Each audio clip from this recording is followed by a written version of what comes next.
Okay, today is Thursday, June 22nd. All right, guys, we have the NBA draft going on in about 30 minutes or so at the time of this recording. But before, had some trades this week. Yesterday on Wednesday, and then one on, yesterday and today really were happening. We'll start with the Porzingis trade first. The three-way trade between Washington, Boston, and Memphis. Great interview with Eli Savoie coming on up next. We'll talk to him about the Memphis side of things, Ja Morant some more, but then obviously the Memphis side of this deal as well. But Justin, what is your overall first impression about this trade? I mean, do you think this is a good landing spot for Porzingis? Yeah, I think this is a good landing spot for Porzingis. I think Boston being there is going to help him out, but they did lose Marcus Smart, which is a big loss for them as well.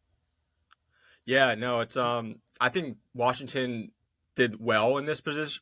Just speaking on Washington's part, I think they did really well in this position. I mean, Porzingis actually had his opt-in deadline at midnight last night. So if he would have opted out of the Wizards, they would have gotten nothing out of him. So for them to trade him before he was able to opt out of his contract before midnight last night was really good on Washington for, basically not losing him for nothing.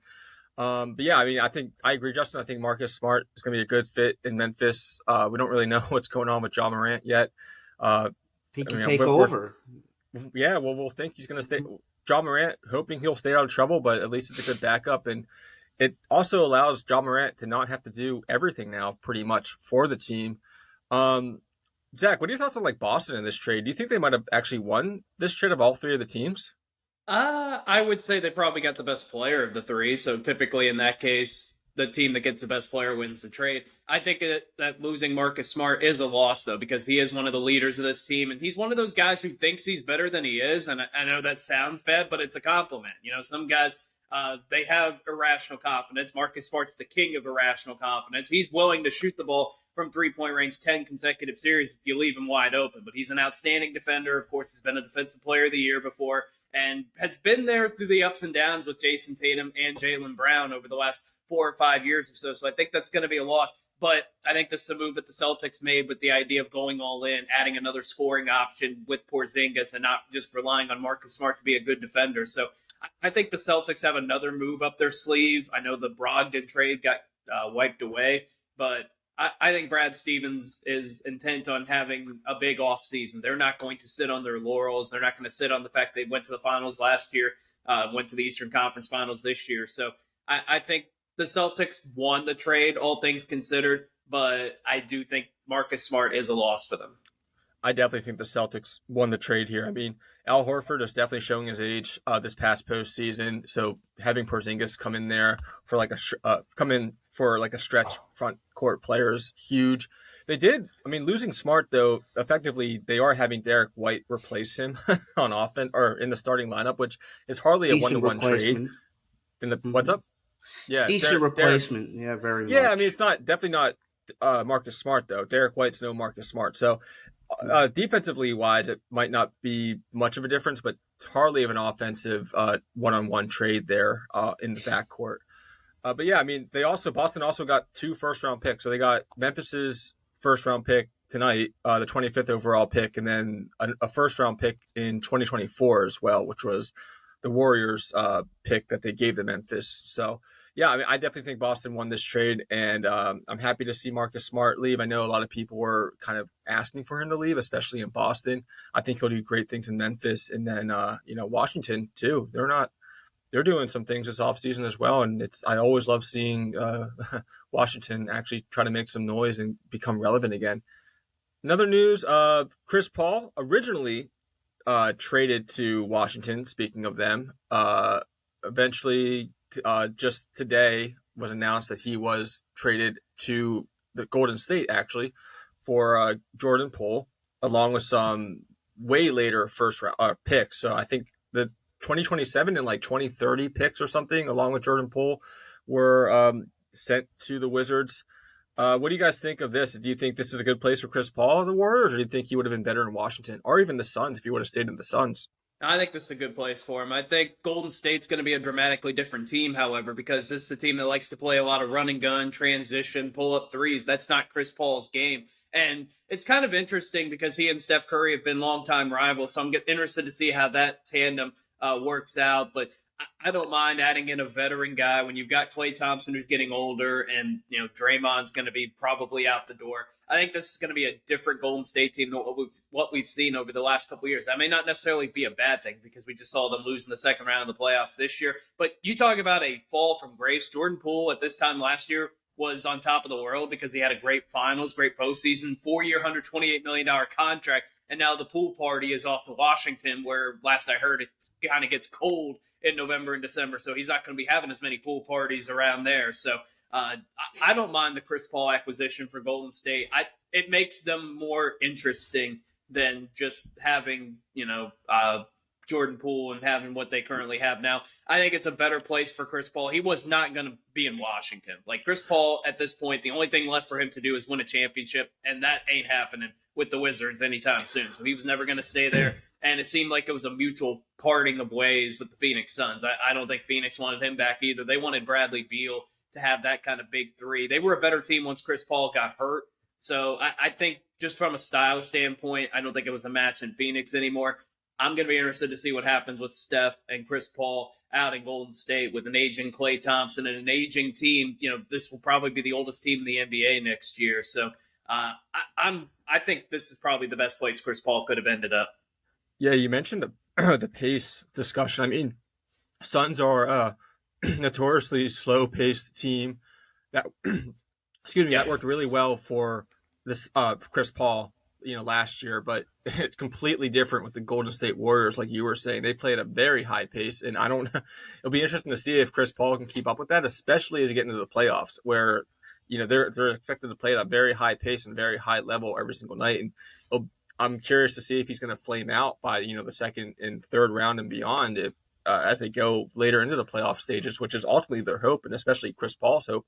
Warriors really gained, everything from this trade. They didn't really lose much. I mean, you mentioned it, Zach, with Poole. I mean, who knows what he's up to now. I mean, he could show again next season, but of course, these last playoffs, he basically flamed out. He was unplayable for most of the playoffs. Not only did he just shoot poorly or whatever, they couldn't have him on the court without being a liability. Yeah, no, so Warriors in this trade, they gave up Poole. Ryan Rollins, a protected first-round pick in 2030 and a second-rounder in 2027. That's all the Warriors gave up for Chris Paul. So they definitely made out in this deal big time. And at the end of the day, Suns get Beal. We mentioned the Wizards obviously got rid of Porzingis before he opted out. They got nothing for him. Boston, first 2-round picks, Porzingis to help out with Al Horford in the scoring on offense. Memphis obviously got Marcus Smart. I mean, it's one of those kind of weird dynamics where like every team is kind of winning in these deals. Every team is getting, better from there's always usually like a loser from, especially when all these trades are going on. I guess it's like 5 teams now in the mix, or 6 teams, whatever it is, throughout this whole week with all these trades going on. There's always at least one team that's kind of losing out, and doesn't really seem to be the case this time. And that's not something you don't really see often, so it's interesting to see. NBA draft tonight. We all know Wembanyama is going number 1 to the Spurs, but I think Brandon Miller and Hogerson is definitely going to be the number 2 and number 3 pick.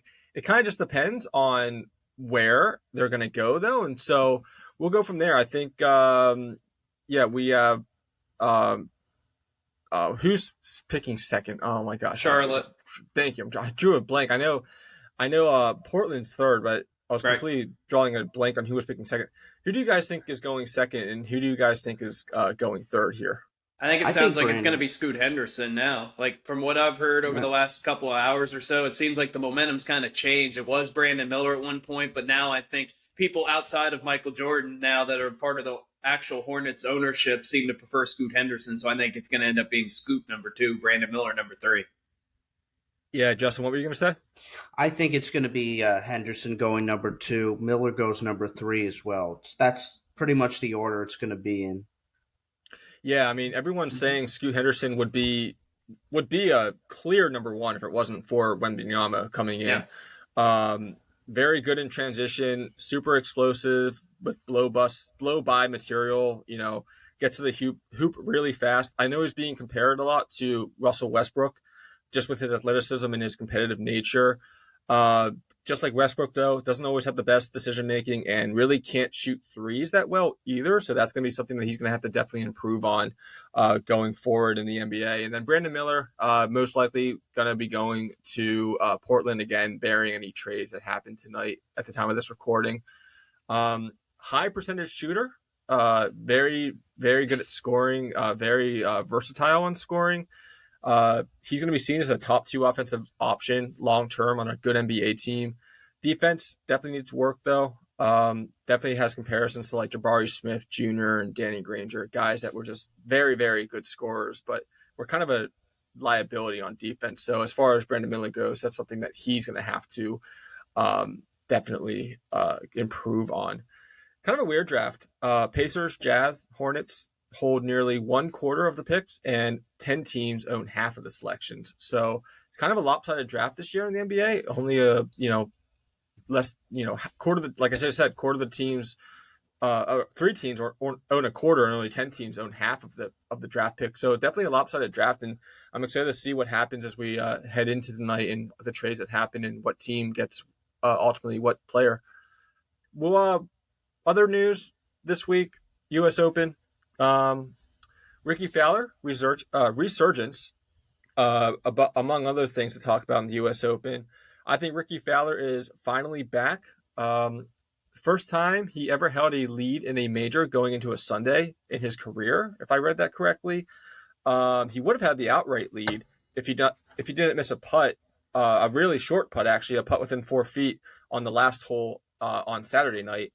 But yeah, do you guys think Rickie Fowler's back? And what was your overall impression of the tournament this weekend? I know the course. Yeah, I think Rickie Fowler might be back. I mean, his play has been pretty solid these last few weeks or so. Not only what he did at the U.S. Open, but he's had 3 top 10 finishes this year, and he hadn't had a top 10 for quite a while before that. He's starting to play well at the right time, and you'd like to think that he's going to start contending in majors again. And this wasn't just a one-off. The course, I think, was the big story of this entire tournament because it was very corporate. You could hear not a whole lot of noise. Rickie holed out a long par, I believe, on the 12th hole on Saturday, and people treated it like it was a routine par. The atmosphere felt very un-country club-like, or most buttoned-up country club that you could possibly imagine. Did not feel like a major championship at all. And people complained about the greens themselves. And you saw Wyndham Clark, his last tee shot went way right. I mean, way right. And it should have been out of bounds in pretty much every course you could imagine. But the fairways are so wide, somehow it stayed in the fairway, and he was able to par the hole without any sort of problem. So this was not a great week for the Los Angeles Country Club. I know they've got a U.S. Open scheduled again in 2039, but I don't think the current golfers are necessarily looking forward to going back there, or if most of those guys even go back there. This was not a great course setup. It was not really a place that should have hosted the U.S. Open, and it's a shame that ended up being kind of the story of the tournament rather than Wyndham Clark, named after a hotel, getting just his second career win after getting his first career win just a couple weeks ago. And so you never want the course to be the story above the actual play itself. Yeah, I think they bought out like 50% of the tickets or something. The LA Country Club, something like that. It was more than that. Yeah, because I think what was the reason for that? Like, I never really got the reason why they did that. Did they want? Like they gave one. They just wanted to have like more of a selection of the people that were allowed to come. I wasn't really. That's the thing. Like I heard 50% of the tickets they bought, but it could have been more. You said SAC. I don't know, but they never really gave a reason as to why they did that. I still don't really get why they did that. I don't know if it's just because it's a very selective club and they wanted to kind of limit the amount of people that could, walk on their course, and maybe they were afraid of it being damaged. I don't really know, but that's definitely, when it comes back in a couple of years, something they definitely want to reconsider. Because like you said, Zach, I mean, there were times that, amazing shots and just, it was crickets. times that would be otherwise haulers at other tournaments, Masters, PGA, whatever, just was not nearly loud. I mean, you could tell on TV it was just kind of a dead zone there, and the players felt it too. I mean, you heard comments about it throughout the whole week. It's about how quiet it was, how quiet it was, and just how there really was no atmosphere around there from other players. It wasn't just the fans, the players, and they come out and say that it wasn't necessarily a great atmosphere. So 4,500 tickets were made available to the public. 4,500. That is an incredibly low number for a golf tournament that regularly gets, 50, 60,000 people on a low day. So that just goes to show you that the real golf fan got priced out of this event. Yeah, definitely. Justin, do you have any comments on the PGA or on the US Open? Yeah, a lot of criticism about the course. Obviously, that's pretty much the main story. But I think Rickie Fowler is back. I think Rickie Fowler had a good win this week at the U.S. Open. I think he's going to. I think he's going to contend in the next tournaments here. Yeah, he hitting the ball really well. Mm-hmm. I mean, arguably even better than he was doing when he was at his peak in 2014. Not just the U.S. Open this year, too. People forget. I mean, he had 6 top 10 finishes this year in the PGA Tour. Now, obviously, we know a lot of the top golfers were away from LIV, so there's a little bit of an asterisk there. But still, I mean, top 10 in the PGA in strokes gained total, top 10 in strokes gained on approach shots. I mean, I think he's back. This version of Rickie Fowler, definitely more mature, definitely not afraid to lose as much as I'm hearing. Definitely more confident and definitely more just poised in his game. And so it'll be exciting to see if he can actually come back. And who knows, maybe he can, turn some heads in the Open coming up here in Ireland. So, okay, great. New segment we're going to try out, new week's resolutions. We're going to say what we or someone else in the media, whether sports or not, did wrong this week and what they need to do better. I know we're going to be trying it out, but Justin, do you have one for this week? Who's your new week's resolution this week? My new week's resolution is the quarterback rankings, obviously, from ESPN, obviously. Putting All right. Well, where are they? Zach. Yeah. We can cut it. It's fine. Yeah. Zach, who is your new week's resolution? My new week's resolution is everybody calls Rory McIlroy a choker. Like, come on, guys. Rory McIlroy's won 4 major championships, and I know since his last major in 2014, he's finished in the top 10 19 times, finished in the top 5 10 times. You don't do that if you're not one of the best golfers on the tour, if not the best golfer on the tour. His driving ability is ridiculous. He would have won the U.S. Open Sunday if he could have made a putt at all, and that's something that he's got to do better, and he's got to start closing out some tournaments on Sunday because he had the lead going into Sunday at the Memorial, and he had the lead going into Sunday at the Canadian Open and didn't win either one of those. So these are more missed opportunities for me rather than saying Rory McIlroy is a choker. If a guy was a choker, he wouldn't have won 4 majors, and he wouldn't constantly be in contention by now. So all those people that just like to throw that narrative out there, not just for Rory McIlroy, but for athletes in general that have won stuff, they can cram it. I'm going to go with Chris Paul finding a home. We all know Chris Paul drama this week. First got traded to Washington, the Wizards, and then now is being sent to the complete opposite end of the country in San Francisco with the Golden State. He found out that he was being traded to Washington on a plane ride to New York City to do a Good Morning America interview, and then just literally days later, Washington ended up shipping him back out, like I said, across the country, literally to San Francisco for Golden State. So that's my new week's resolution for Chris Paul. Just find out where you're going to live next year, and get ready for the move. And hopefully, it's you get some clarity and you don't get traded again. But I think, as we alluded to earlier, he's going to stay in the Warriors franchise. I think he's going to do a good job there. Just needs to work on his pacing a little bit. All right, well, we're going to head to Eli Savoie, talk about the Grizzlies. A lot to talk about.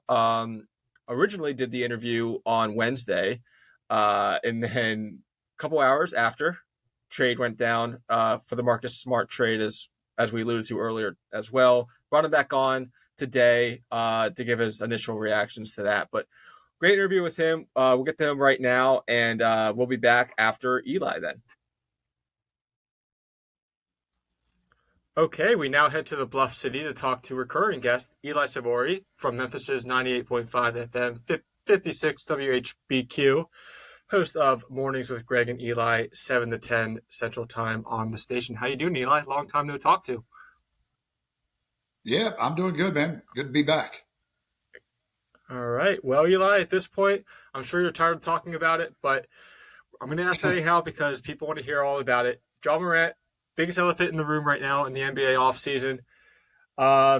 Was his suspension, 25-game suspension, was it too much, too little, or was it just about right?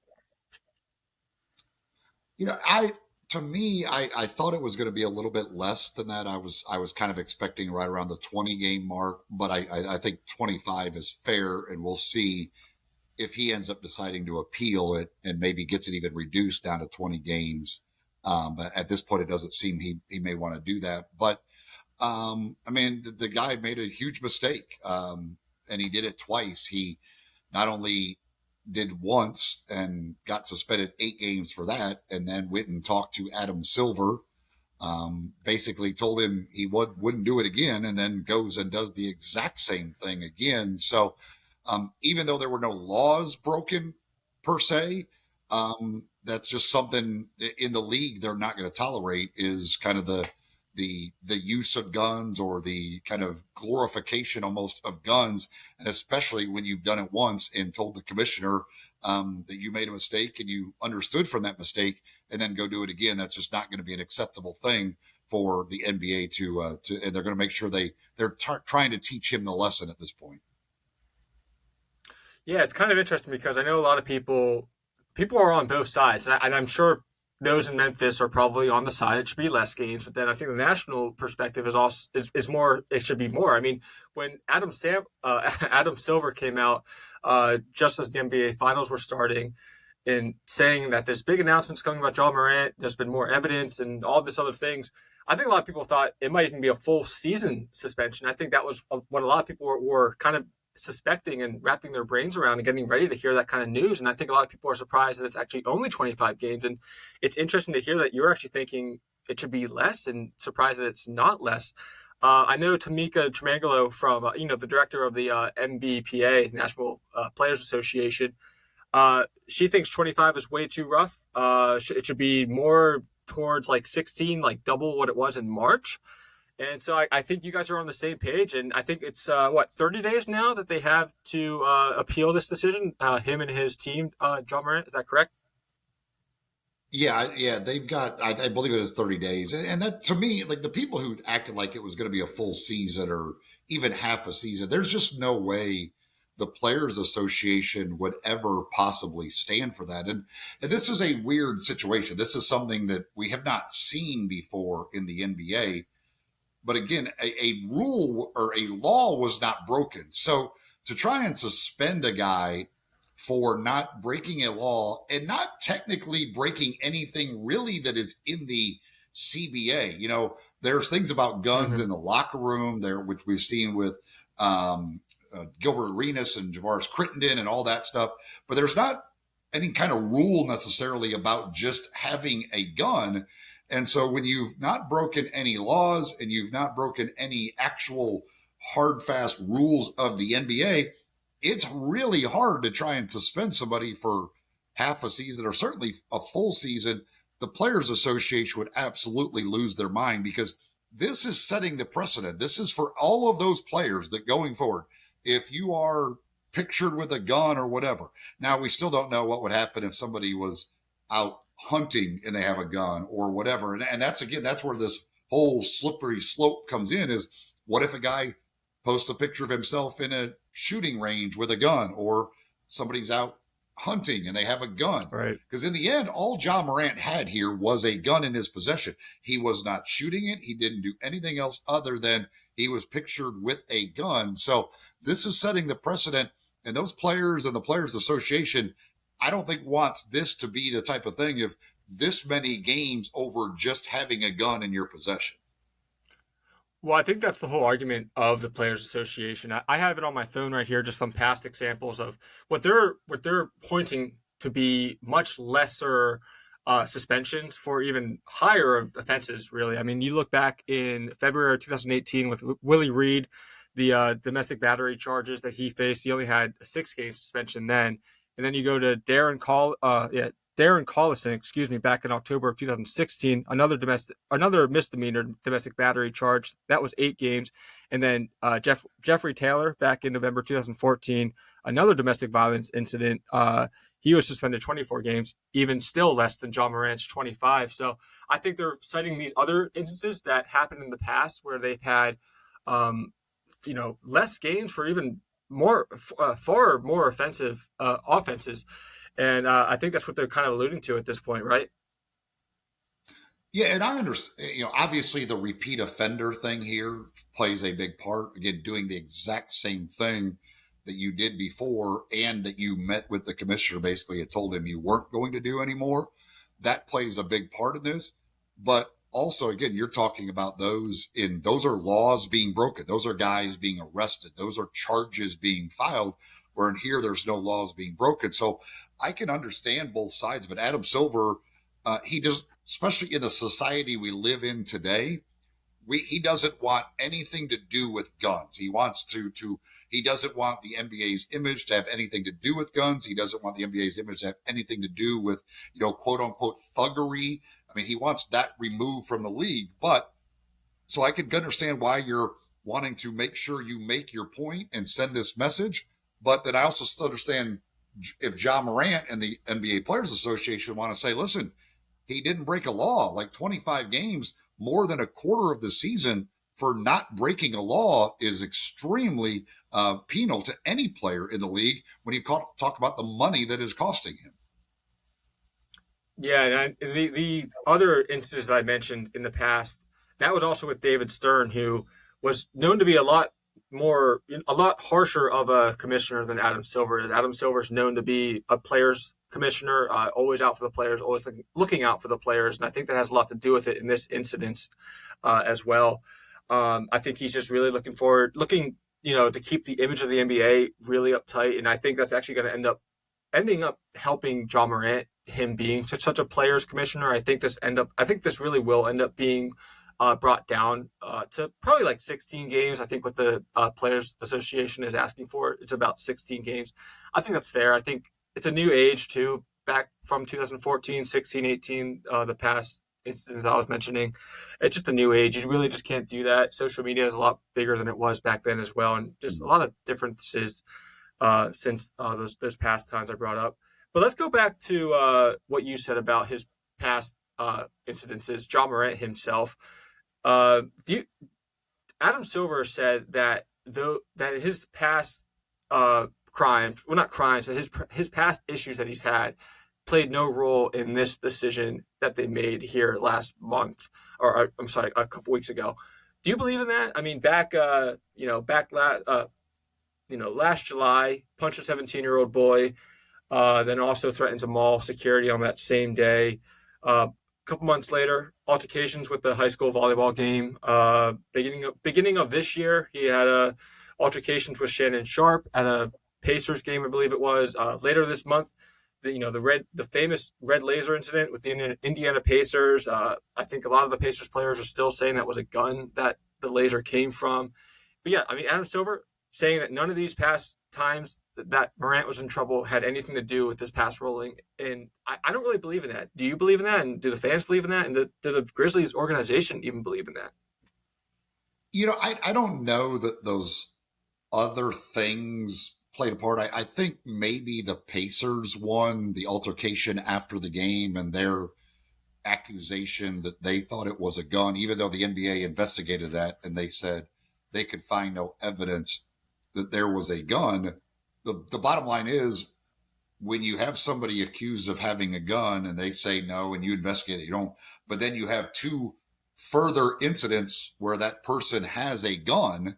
Well, now you're thinking, okay, well, maybe there was a gun that night if this person constantly has a gun. And the guy he was with, we did not see his friend in the video at the nightclub in Denver, but we see him.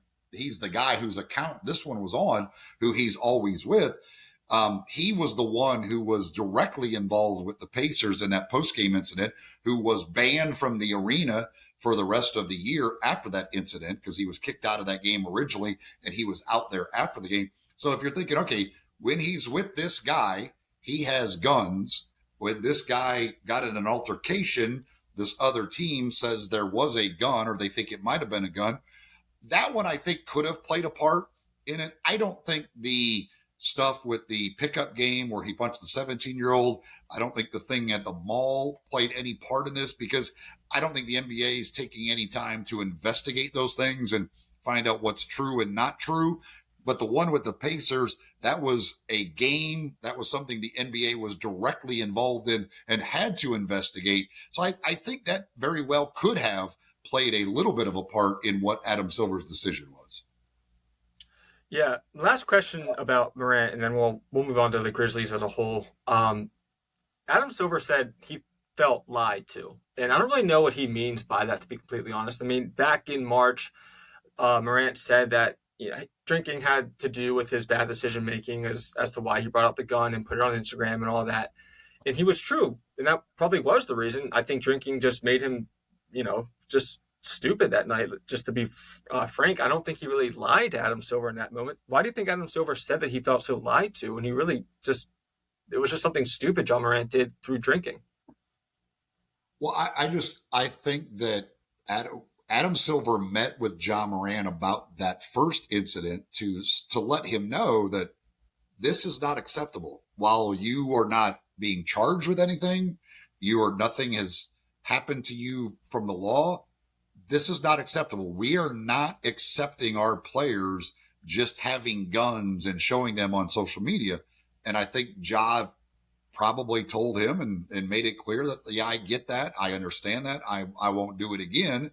And then 2 months later, or I don't remember exactly what the timeline was, around 2 months later, he did it again. So if I'm Adam Silver, I 100% feel lied to. Like you told me you got our message from the 8-game suspension. You weren't going to do it again. And you immediately went and did it again for no reason whatsoever. You're sitting in a car and it makes no sense. I mean, it's an idiotic move by Ja Morant.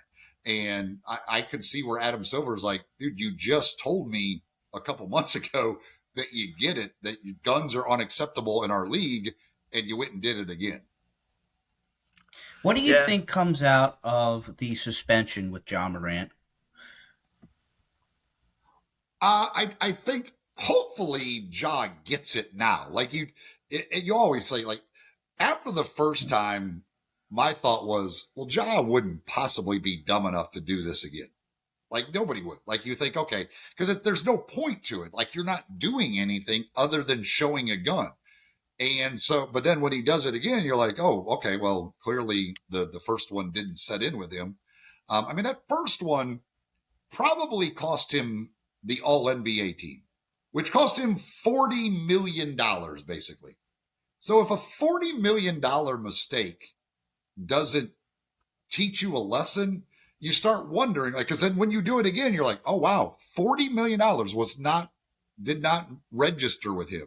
So out of this one, I hope that he'll lose right around $7 million off this suspension.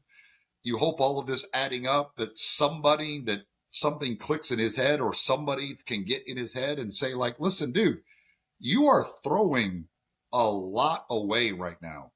You cannot do these stupid things. And hopefully that's what comes out of it, is that he learns his lesson and understands, like, I have a golden ticket. Ja Morant, with no further mistakes, playing the rest of his career in the NBA, on the track he's on, he'll make on the court probably over $500 million. That's not counting Nike or anything else. I mean, he's got a chance in his career to make nearly $1 billion.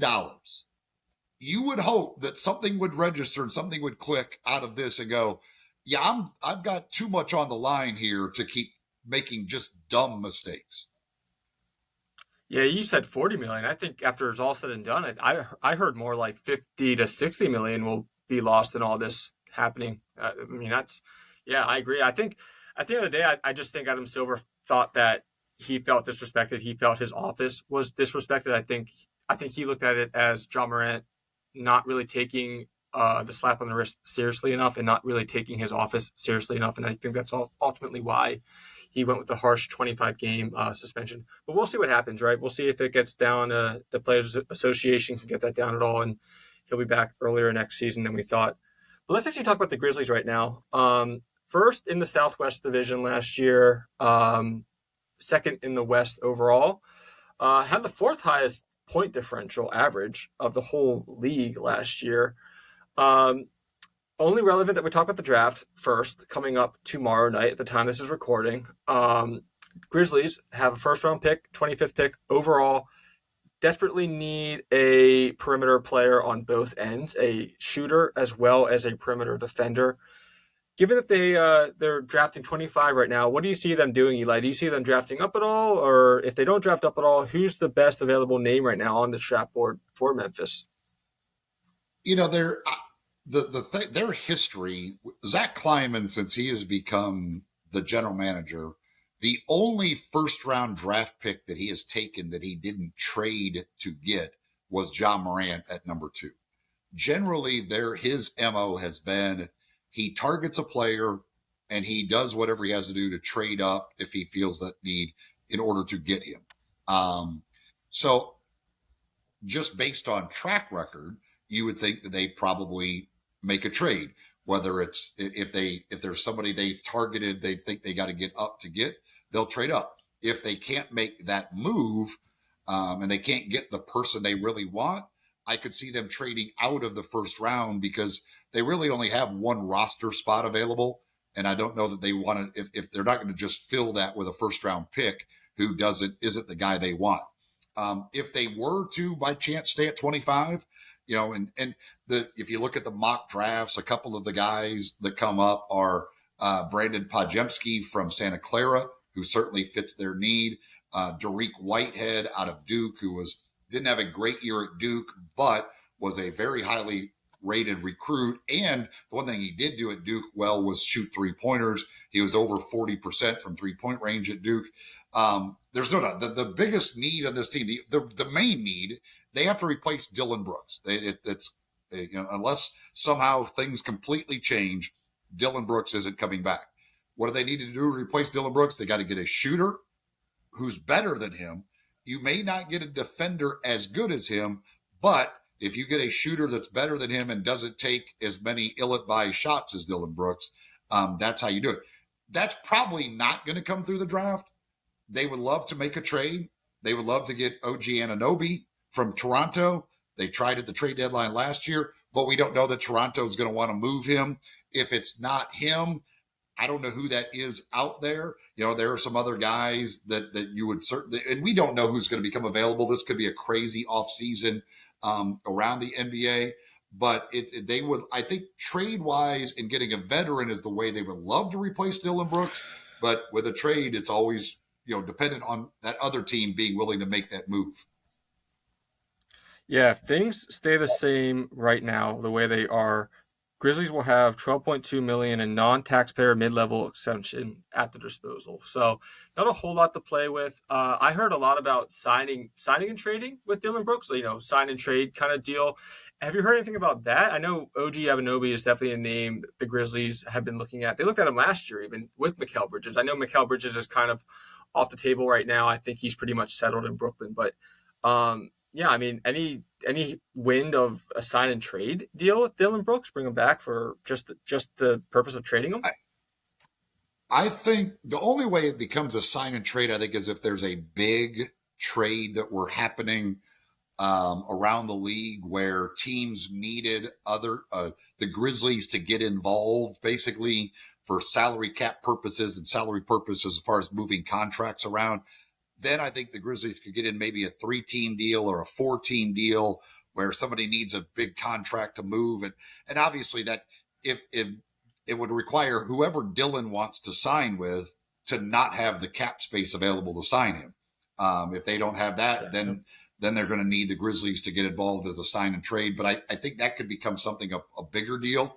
You know, the thing with OG Anunoby that becomes weird is the Grizzlies assistant coach, Darko Rajakovic, just got the Raptors head coaching job. So he goes up there knowing exactly what the Grizzlies' feelings are about OG Anunoby. He knows every Grizzlies player on the roster extremely well.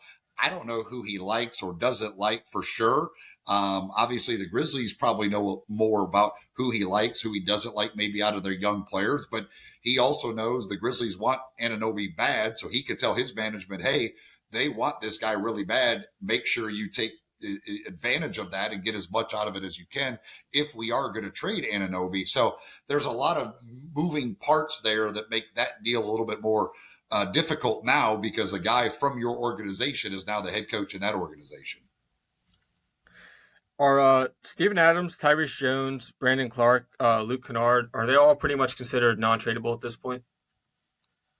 No, I don't. I think those are. Tyus Jones is the best trade asset the Grizzlies have. If they're going to make a trade for a player at the 3 position to replace Dillon Brooks, I would be surprised if Tyus Jones isn't involved in that. Tyus has proven himself to be worthy of being a starting point guard in the NBA.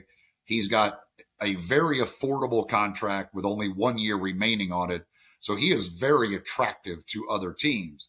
And even though Ja Morant is going to be suspended for whatever the first part of the season is, and you would say, well, we want Tyus to be our starting point guard. The bottom line is, as you project it forward, if you're the Grizzlies, when you get to the postseason, Ja Morant is supposed to be there. You expect Ja Morant to be a part of it. If Ja Morant is there, like he was this past offseason, Tyus Jones is playing you 10 to 12 minutes in the postseason. So if Tyus Jones can, and if you give up the 10 to 12 minutes Tyus Jones would play you in a playoff game to get a guy at the Justin, 3 he's frozen position for you who too. would play you 30 to 35 or I think you might have froze 40 minutes, then that is a whole different ballgame. Are Steven Adams, Tyrese Jones, Brandon Clark, and Luke Kennard, are they pretty much non-tradable at this point? No, I think that when you look at it, I think the only guys on this team that are untradeable are Jaren Jackson Jr., and Desmond Bane. I think other than that, anybody is tradable. Brandon Clark is difficult to trade because he's got an Achilles injury and he's not going to be ready for the beginning of the year. And anybody coming back off an Achilles injury, that's a little difficult. But Tyus Jones is the best trade asset the Grizzlies have as a guy who has proven to be worthy of being a starting point guard in the NBA, who's on a very affordable contract for a starting point guard, and that contract is only 1 year remaining. So, to me, Tyus Jones, if they make a trade to replace Dillon Brooks at the 3, I would be surprised if Tyus Jones is not involved in that trade. And the thing from the Grizzlies' perspective, the way they look at it is, to me, they should look at it. Tyus Jones, while you want him when Ja Morant is out to start the year, at the end of the year, when you get into the postseason where it all matters, Tyus Jones, if Ja Morant is there, which you expect him to be, Tyus Jones is going to be playing 10 to 15 minutes a game. The 3 guy that you could get by trading him, he's going to play 30 to 35 minutes a game, maybe more in the postseason.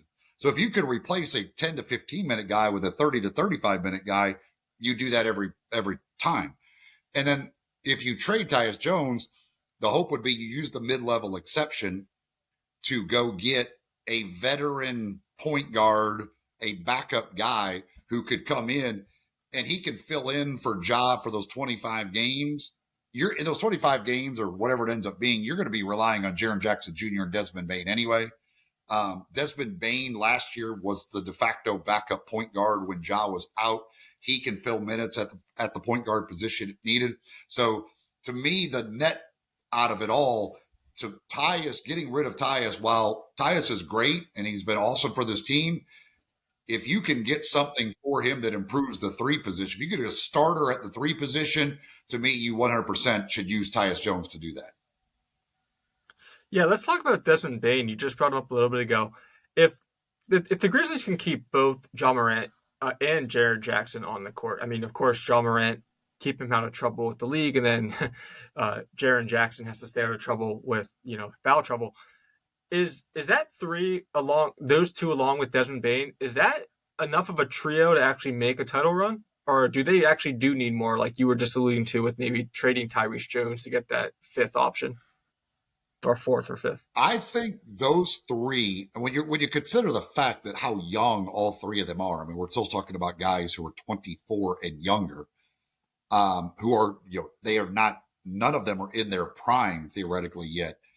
I think that threesome is good enough with the right parts around him, and I think that's the whole key is what are those parts? You need a shooter. You need shooting around this group. There's no doubt. Desmond Bain's a great shooter. Ja is, his 3-point shooting has been up and down.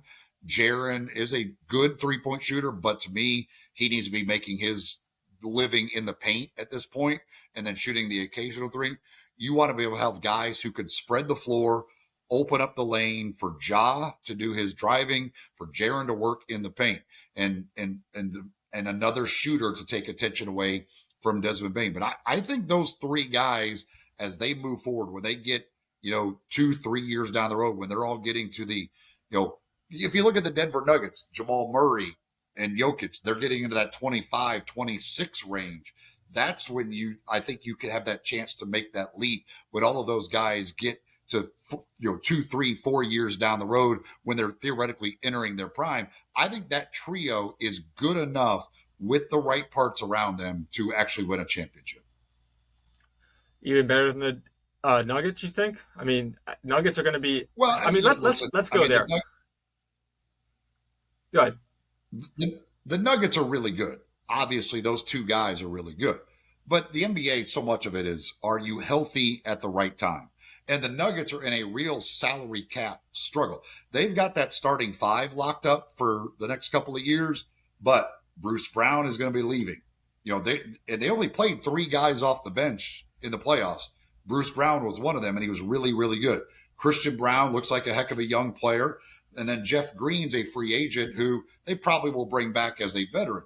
But they've got to figure out ways. They have no ability to really pay anybody anything to add to that roster. So, and then it comes down again. What if Jamal Murray gets hurt again? If Jokic were to miss some time. The NBA, so much of it is about health when you get to the postseason. But when it's, you only got 2 guys and you have a very much a lack of depth, it becomes difficult. Is Denver really good when fully healthy? Yes, they're really good when fully healthy. Are the Grizzlies better than them? I don't think they're better than them. Can the Grizzlies compete with them? Yeah, I think they can, especially if they're fully healthy. But yeah, it's so much of it determined. What can Denver add to that roster around those guys? And then how healthy anybody is when it gets to the postseason. Yeah, and even just as of last year, really, I think we really have seen a change in the NBA structure from like super team era. The team that has the 3 best players going on to win it. I've always kind of labeled it as predictive. I think that whole era of the NBA is over. So even next year, Nuggets going into it, probably the favorite team to win it all. It's not going to happen that way. I think it's proven that in the last couple of years at the NBA. I mean, you don't see these super teams anymore, or the teams that were expected to win it go on. I mean, you look at the Heat this year. I mean, they barely even made it past the play-in tournament, and they ended up going to the finals. So I think it's great. And I think it really makes it any team's game. And I think the West next year is going to be a lot like it was last year, where it's going to just kind of be this war zone every single night where, I mean, what was it this year even? Like, I think going into the playoffs, like a month from the playoffs, I think 8 teams were still viable to make the playoffs from the bottom 8. So I just think it's kind of amazing. It definitely just shows that the Grizzlies definitely won't have a chance to compete against the Nuggets, especially if the Nuggets, unfortunately, wouldn't be able to stay healthy, and the Grizzlies were able to stay healthy, right? Yeah, I mean, listen, again, I mean, you look at around the West, there's the Nuggets obviously are good and are going to be good. When you have the best player in the league, or at least one of the best players in the league, you're going to be really good. You look at what the Grizzlies have. Sacramento is a really good young team. Oklahoma City is a young team that's up and coming. We know the Lakers have LeBron and Anthony Davis. We'll see what they're able to do, but we saw what they did this year once they put some pieces around them. If the Clippers were to keep Paul George and Kawhi Leonard both healthy, what might they be able to do? We'll see where Chris Paul ends up. We know what the Nuggets now, or the Suns now have, when you've had Kevin Durant, Devin Booker, and you just add another superstar type player or all-star type player to them and Bradley Beal.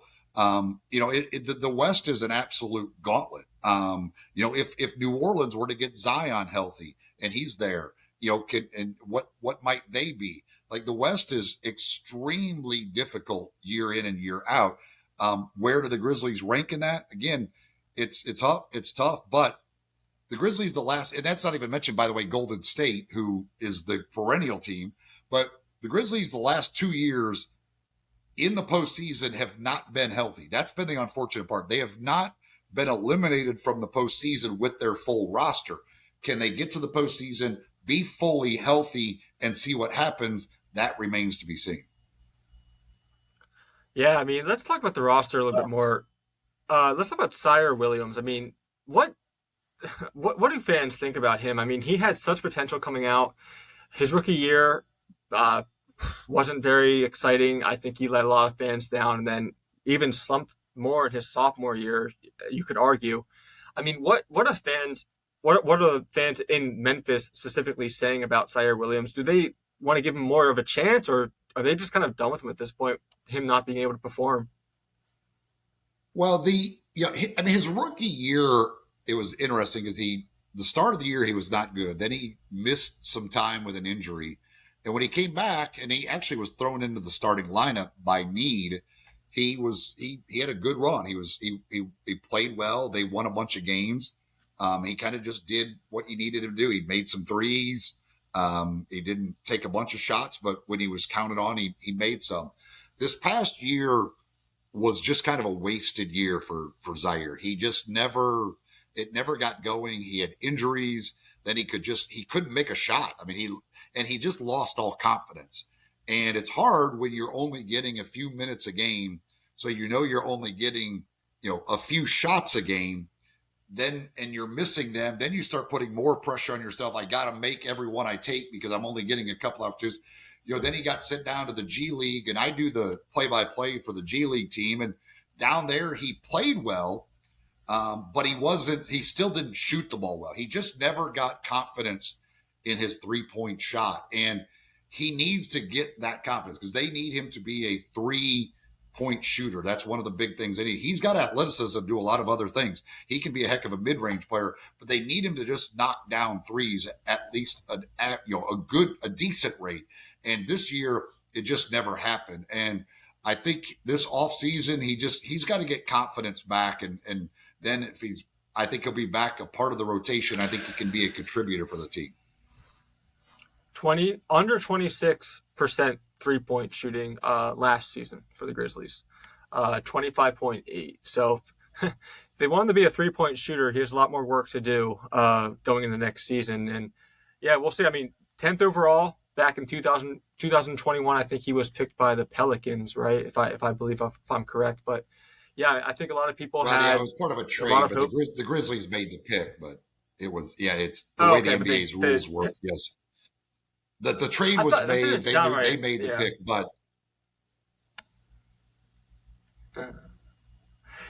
yeah, I knew the Pelicans were in it some way. I wasn't sure if they drafted him and then the Grizzlies shortly after traded for him or what happened there. But I knew the Pelicans were in it somewhere or not. But either way, I know, starting at least this season, I know the fans in Memphis were expecting a bounce back season from him, given so much hype he had coming out of Stanford. But yeah, time will tell.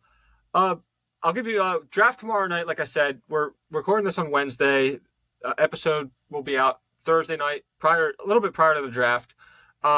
Any juicy predictions you have for us, Eli, heading into the draft? I mean, it can be outside of the Grizzlies, and of course outside Wembanyama. We all know he's going number 1 to the Spurs. But anything else you think interesting might happen tomorrow night? Trying to predict the NBA draft is impossible. I think it will be another night of a bunch of trades. which is normally what happens in the NBA draft.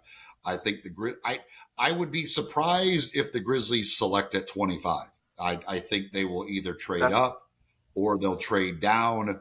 That's just, again, the track record of Zach Kleiman as GM. I would be really surprised for them to draft at 25. Again, where that goes, I don't know. But in the NBA, the draft and this time of year, there's just so much smoke out there. Trying to decide what is real smoke and what is just a smoke screen is virtually impossible. I think Wembanyama goes 1. I think Brandon Miller goes 2. I think Scoot Henderson goes 3. After that, I think you could see a lot of things happening. And I wouldn't be shocked even if Scoot Henderson ends up going number 2 and that Charlotte has been kind of blowing a smoke screen. It's just hard to really tell with the NBA draft. I've learned that a long time ago following these Grizzlies drafts, that trying to predict this thing is virtually impossible.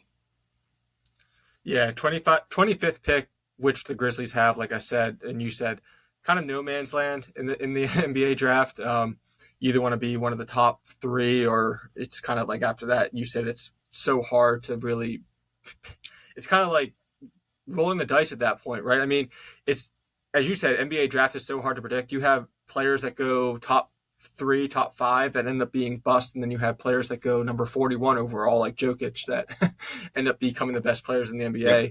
So it's just so hard to tell. I think even the executives and the scouts that do their job every single day would say the same exact thing, that it is sometimes just the roll of the dice, and it is kind of lucky in that regard, right? And I think with that being said, do you like the NBA draft as someone who kind of, I mean, obviously Memphis basketball is huge, and Memphis being, one of the only pro sports really. Do you like the NBA draft, or do you not really like it because of that randomness factor to it, quote unquote randomness? No, I mean it's very entertaining because, again, all the moves that happen.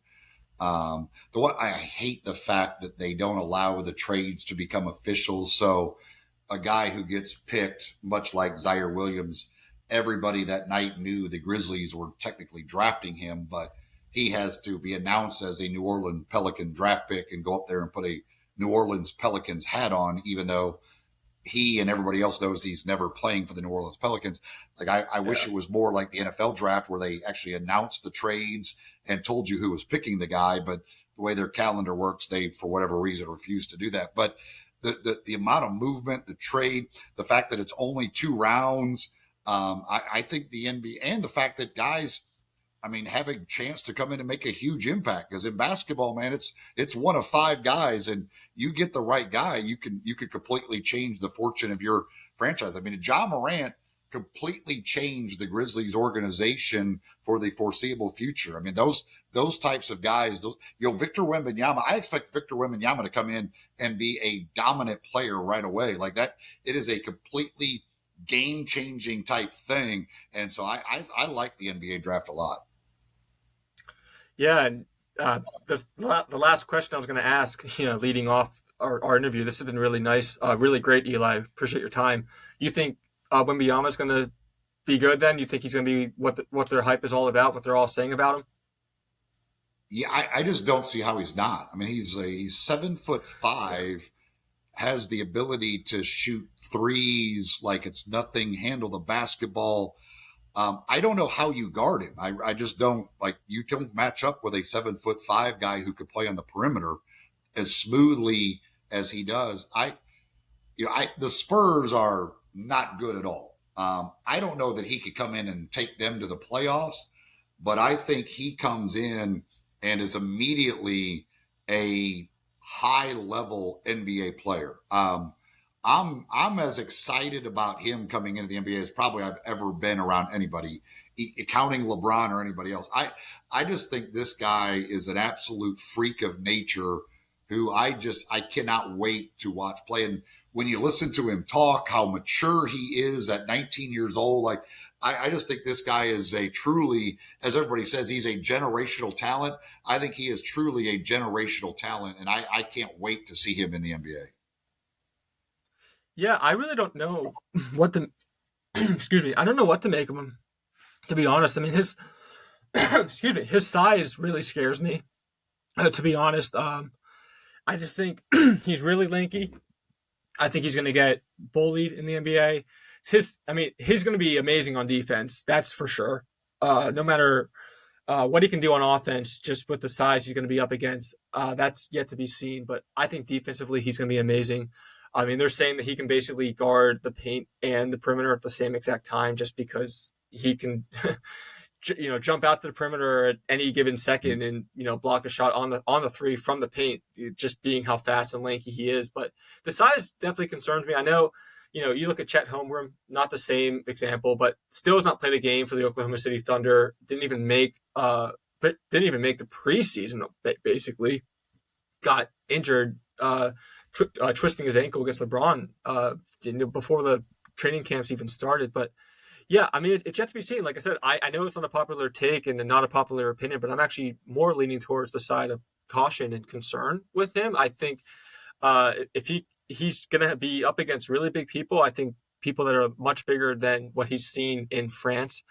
But again, his defense, definitely I'm not concerned about. It's just the offense. And if he can, really bully himself up against these bigger guys in the NBA to actually be productive on the boards on offense is where he's going to be needed the most, Yeah, my thing is if you guard him with a big guy, he takes you outside and he takes them off the dribble. If you guard him with a small guy, he takes you inside. I just don't know. I don't know who guards him. I'll be interested to see how NBA teams go about trying to match up with somebody who's that big but that skilled with off the dribble and handling the basketball. Real fast, 45th pick, 56th pick in the draft. I mean, those players, for the Grizzlies, they have the 45th and 56th. Players most likely will go to the G League.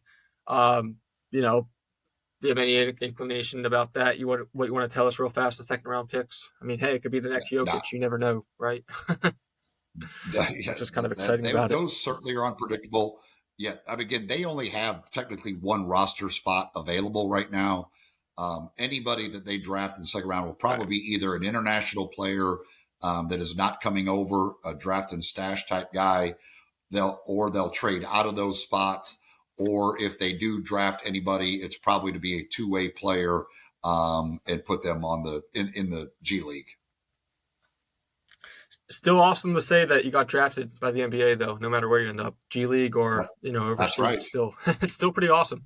So, well, Eli, this has been great. We have to do this again sometime.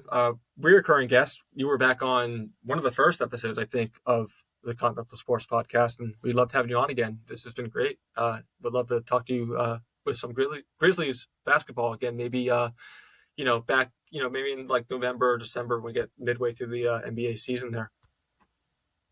That sounds good, man. Appreciate it. No problem at all. All right. Well, Eli Savoie from Memphis' 98.5 FM WHBQ. We'll do this again. Okay? Till then, take care.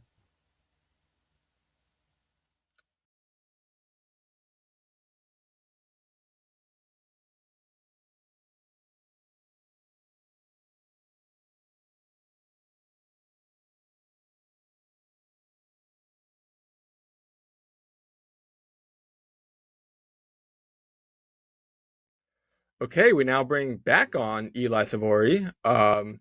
Eli, news broke out a couple hours after our interview yesterday. Marcus Smart going to the Grizzlies, trading Tyrese Jones and the 25th overall pick, as we thought would happen, but happened a little sooner than we thought would happen. So, what's the initial reaction in Memphis right now with this deal?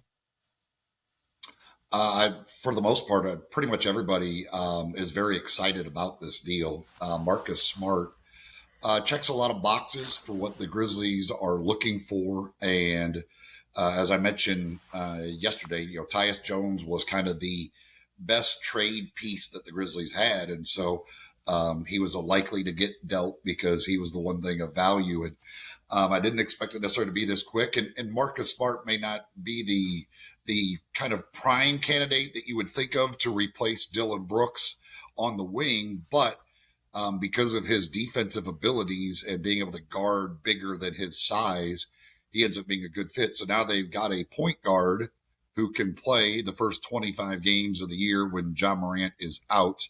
And then when Ja's back, they can start him on the wing, let him play alongside Ja Morant. Now you've got between Ja Morant, Marcus Smart, and Desmond Bane, 3 playmaking guards who can also, get their own shots. And Marcus Smart, while his shooting numbers are pretty similar to Dillon Brooks' career numbers, his playoff numbers, every single year, he has shot it better and scored better in the postseason. He is a guy who really steps up in the postseason, and he's been through a lot of big games, veteran leadership, and the defensive ability. Now the Grizzlies have the last 2 defensive players of the year on their roster.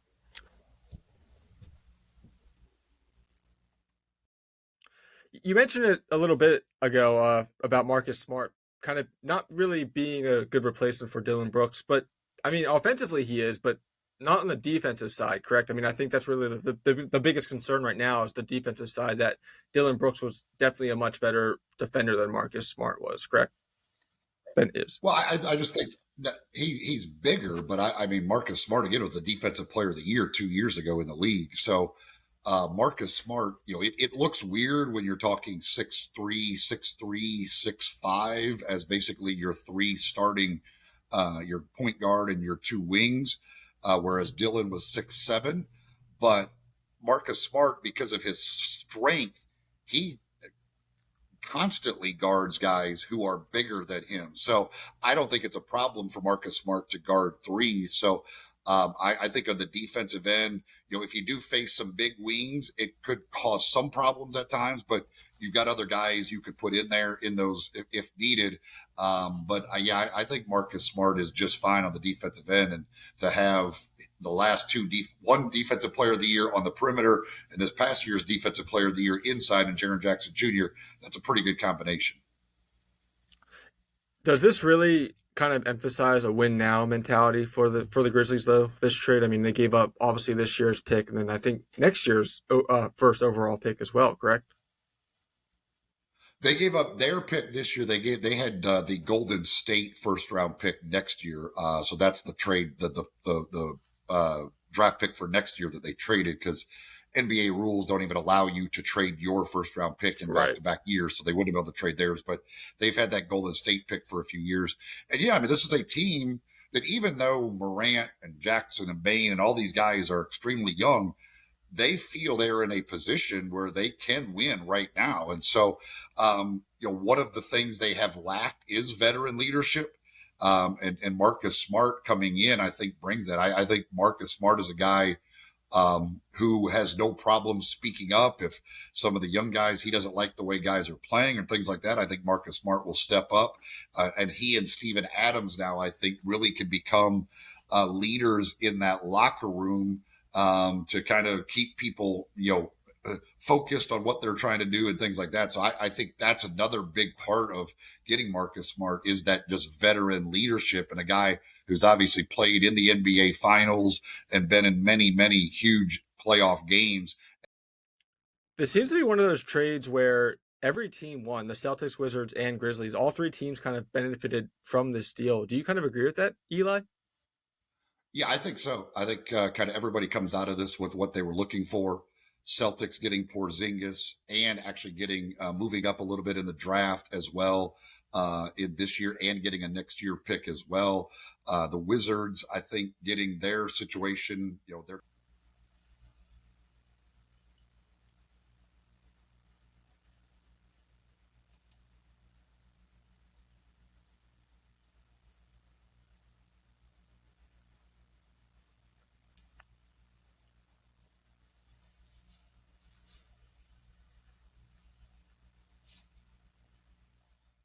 Yeah, Chris Paul already is gone from the from the Wizards. He's been kind of all over the place so far. I mean, I think I don't know if it's actually official yet, but I think I know Chris Paul is being sent to the Warriors now, with a deal that includes Jordan Poole. Like I said, I don't know if that's actually official yet, or if that's they're just in the talks. But yeah, Chris Paul is already out. They actually think that Tyrese Jones might be the only one that actually sticks around on that core that they have right now at the Wizards. And we said it yesterday that he would be a good trade asset to go for the Grizzlies, and it ended up happening. So, yeah, it's interesting to see. Grizzlies keeping it interesting. Wizards and Grizzlies keeping it interesting prior to draft night. But yeah, Eli, we really appreciate it, and then we'll have you on again. We appreciate you wrapping this all up for us. All right, we'll finish the show with another new segment, intakes and outtakes.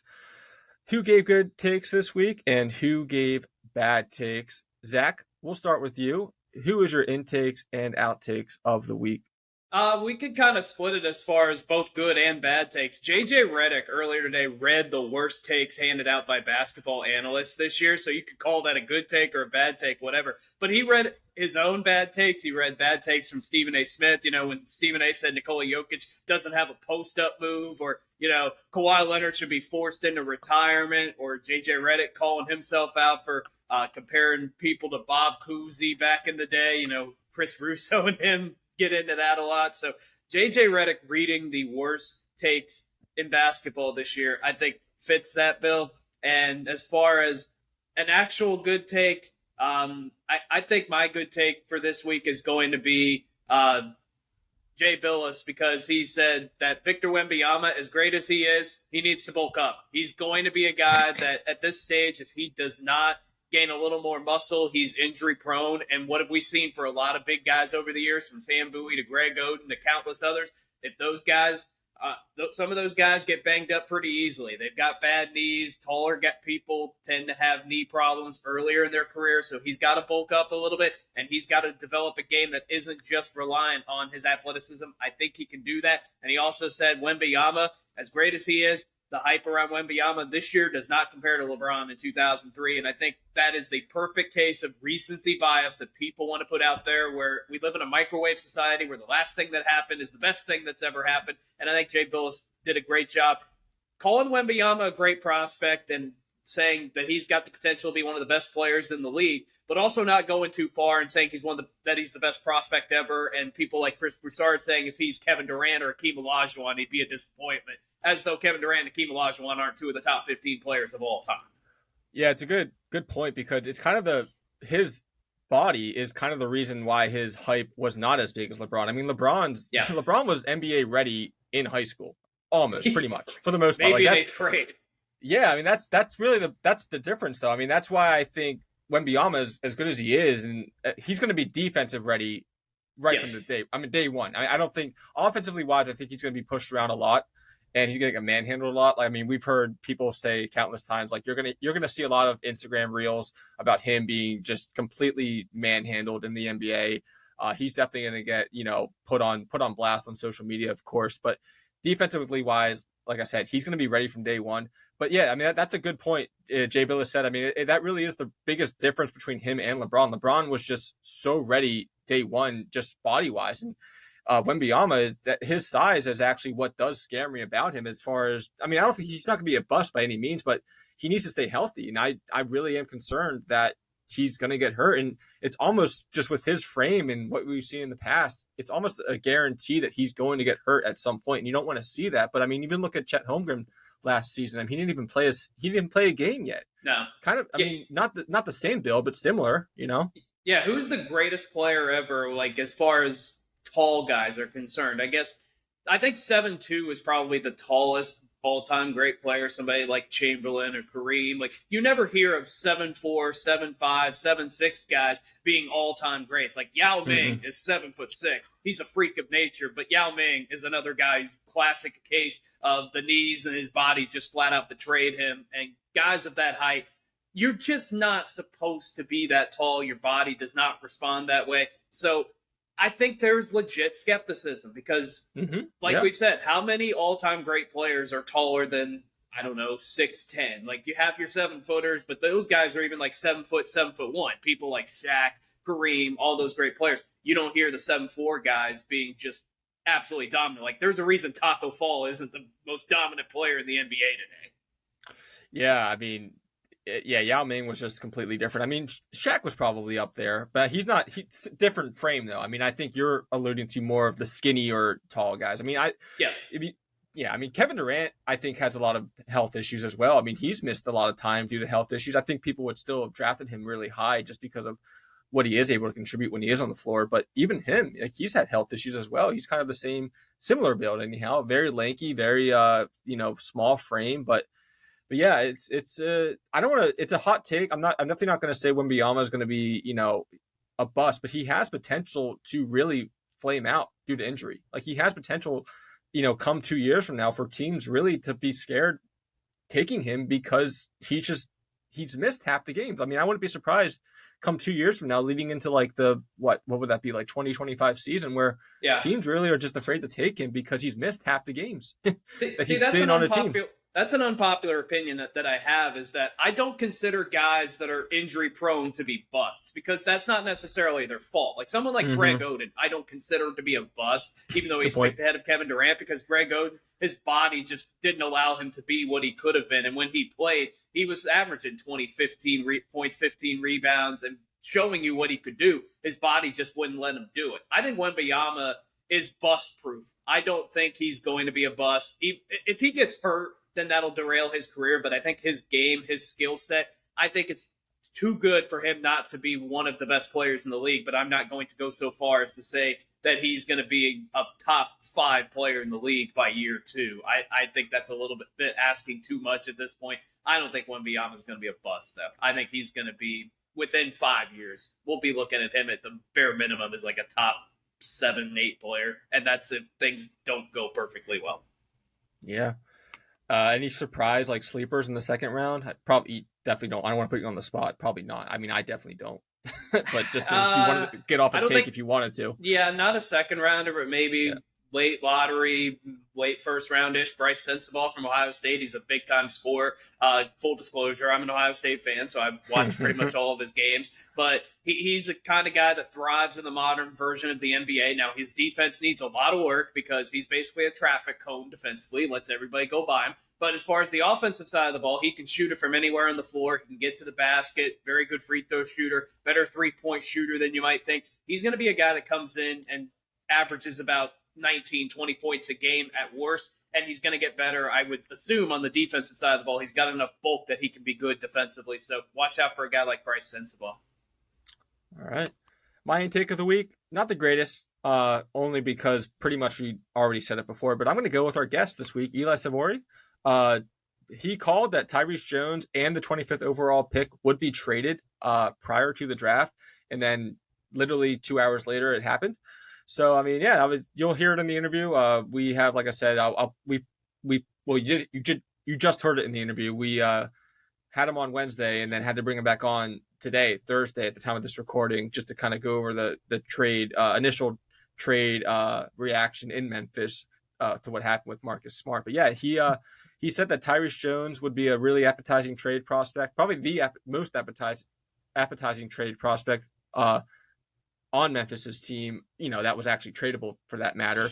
And he also said that the Grizzlies were also not going to use the 25th overall pick. They were either going to trade down or trade up, but overall, he did not see that pick actually happening in the first round tonight. So, yeah, I'm going to go with our guest, Eli Savoie. Called that out. Then it happened to literally 2 hours later, if not even less. So, yeah, good for him. Outtake of the week, all the people that were saying that the Boston Celtics would have beaten the Nuggets in the finals, I'm tired of hearing it. Just shut up. Stop saying it. Jokic, just amazing. Another stat I don't even think we've said yet. I haven't even heard this stat yet before I read it today. First player ever to record 500 points, 250 rebounds, and 150 assists in a single postseason. Celtics struggled against Miami. That could not put up 100 points 5 of the last 8 games of the season. The Jokic-Murray duo would have eaten them alive on offense. I mean, Celtics, they struggled against Duncan Robinson cutting, and that was without even 100% Tyler Hero. Can you imagine what Jokic would have done when you combine his vision and elusiveness, not only to one player, but 4 of that: Aaron Gordon, Christian Braun, Jeff Green, and Bruce Brown for the Nuggets? I mean, Nuggets return the ball over all the time. I think, the Celtics return the ball over all the time. Nuggets, I think, had one game where they turned the ball over 15 times, and even that game they won. So this whole take where like the Celtics would have beat the Nuggets definitely would not have happened. And I think the Nuggets were just too consistent all season long, and the Celtics were probably one of the most inconsistent teams in the playoffs. So Nuggets definitely would have won, and it might even have still happened in 5 like it did with the Heat. But yeah, good show, guys. That's the show. And yeah, thanks for listening. And until next week, we will hear from you again. But until then, keep on traveling.